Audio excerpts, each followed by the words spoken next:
дар деҳаи гулободи ҷамоати деҳоти ба номи абди авазов ноҳияи восе ҳисайн зарифов ва фарзандонаш боғи анор бунёд карданд.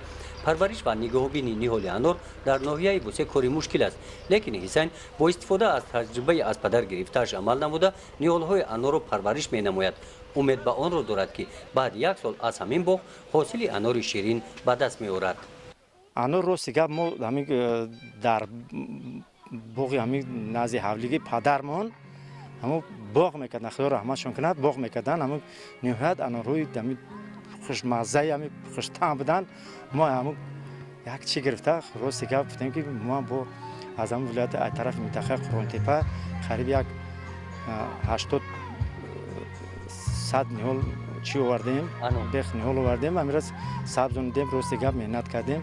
хай имсолам боз қариб ки имсол кор кардистанд, иншоалло бояд мевашона бинем.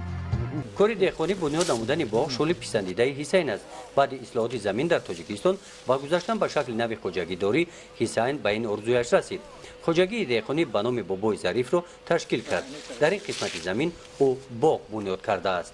2.5 гектари ҳози зардулу боғ кардагим ки ин аз соли сеюмае ки ба ҳосил омардагиянд. бо ба ғайр аз ин бо имсол ки соли 25-солагии истиқлолияти ҷумҳурии Тоҷикистон мо ба ҳамин тасмим гирифтем ки бо ба ғайр аз ҳамин боғи ба чӣ омадагӣ боз дар гектар дар ҳаҷми зиёда аз 3 гектарда боз чӣ кардем аз вилояти суғд зиёда аз 1000 ниҳол зардулу ва дигар намуди бо дарахтои ҳосилдиҳанда мевагӣ рости гап овардем. ҳозир мо 100% ҳозир чӣ гирифтагиянд хушк кардани мева мо асхид кардем, омӯхтем. порсол рости гап зиёда қариб аз 20,000 сомон мо фоида дидем аз ҳамин тарзи ки мисол ҳамин бардоромро тарзи усули қоқ кардани мевара хушкондани мевара моро нишон доданд. мо бисёр хурсанд шудем. ҳозир мо ҳамин дар солҳои оянда ҳатман мо ҳамин усула истифода мебарем. ба хотири афзун намудани истеҳсоли сабзавот, фаровон гардонидани бозори истеъмолӣ ва таъмини бозор бо меваҳои тару тоза дар паҳлӯи анорбоғ ниҳолҳои гуногуни мевадиҳанда ба самар расиданд.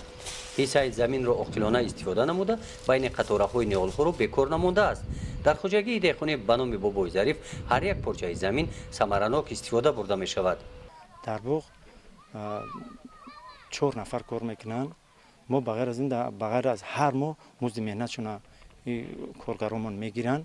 бо ба ғайр аз ин мо дар байни ниҳолҳои байни қатораҳои боғда чӣ қадаре ки мехоҳанд ҳамон қадар мо чишон метиҳем, заминшон метиҳем. шумо чӣ хеле ки шумо дар навор диден гандум кардагиянд, бо дигар маҳсулотҳои сабзавотӣ кардагиянд ки пурра барои хичон мисол истифода бурдани хичон. баробари боғпарварӣ хоҷагидорон ба моҳипарварӣ машғул ҳастанд. масоати ҳафзи моҳӣ дар ин хоҷагӣ 10 гектар заминро ташкил дода дар 2 ҳафз моҳӣ парвариш меёбад.